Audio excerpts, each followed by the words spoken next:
অবশেষে আবার পর্দায় ফিরছে ছোট পর্দার জনপ্রিয় ধারাবাহিক নাটক ব্যাচেলার পয়েন্ট। ইতিমধ্যে এই নাটকটির ফার্স্ট লুক প্রচার করা হয়েছে, যেটি সাড়া ফেলেছে নেট দুনিয়ায়। সবার মুখে মুখে এখন একটাই প্রশ্ন, শুভ কোথায়? কারণ ব্যাচেলার পয়েন্ট সিজন 5-এর ফার্স্ট লুকে শুভকে দেখা যায়নি, যেটি নিয়ে তুমুল আলোচনা সমালোচনা হচ্ছে নেট দুনিয়ায়। তবে দর্শকের এই কৌতূহল নিয়ে মুখ খুললেন নির্মাতা কাজল আরফিন অমি। দীর্ঘ 2.5 বছর অপেক্ষার অবসান ঘটিয়ে এবার ফিরছে ছোট পর্দার ধারাবাহিক নাটক ব্যাচেলার পয়েন্ট। সকল জল্পনা কল্পনার অবসান ঘটিয়ে নির্মাতা কাজল আরফিন অমি নিজেই আনুষ্ঠানিকভাবে এর ঘোষণা দেন এবং প্রচার করেন প্রথম পোস্টার এবং ফার্স্ট লুক। 2018 সালে এই ধারাবাহিকের প্রথম সিজন চালু হয়। প্রথম সিজনেই বেশ জনপ্রিয়তা পেয়েছিল এই নাটকটি। দর্শকের চাহিদা এত বেশি বাড়তে থাকে যে পরপর 3টি সিজন নির্মাণ করা হয় এবং তুমুল জনপ্রিয়তার মধ্য দিয়ে 2022 সালে চতুর্থ সিজনের সমাপ্তি ঘটে। এবার 2.5 বছর পর শুরু হতে যাচ্ছে ব্যাচেলার পয়েন্টের নতুন সিজন।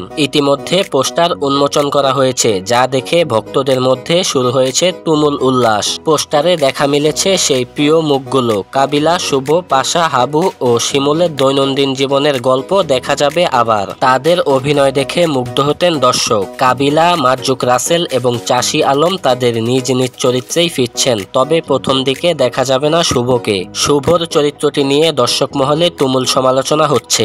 শুভর বিষয়টি নিয়ে নির্মাতা কাজল আরফিন অমিকে জিজ্ঞেস করা হলে তিনি জানান, শুভ বর্তমানে দেশের বাহিরে রয়েছে। দেশের বাহিরে থাকাকালীন সময়ে তিনি শুটিং করতে পারবেন না। তিনি দেশে আসলে পুনরায় তাকে ধারাবাহিকে ফিরিয়ে আনা হবে। নির্মাতা কাজল আরফিন অমি বলেন, প্রত্যেক সিজনে কিছু ভিন্নতা আনার চেষ্টা করি। চাইলে খুব দ্রুত নতুন সিজন তৈরি করতে পারতাম, তবে গল্পে কোনো বৈচিত্র্য থাকতো না, তাই সময় নিয়ে প্রস্তুত নিয়েছি। এই সিজনেও নতুন চরিত্র যোগ হচ্ছে। দর্শকের মনে তুমুল আগ্রহ, কবে মুক্তি পাবে সিজন 5। ধারণা করা হচ্ছে কোরবানির ঈদের মধ্যে মুক্তি পাবে এই জনপ্রিয় ধারাবাহিকটি।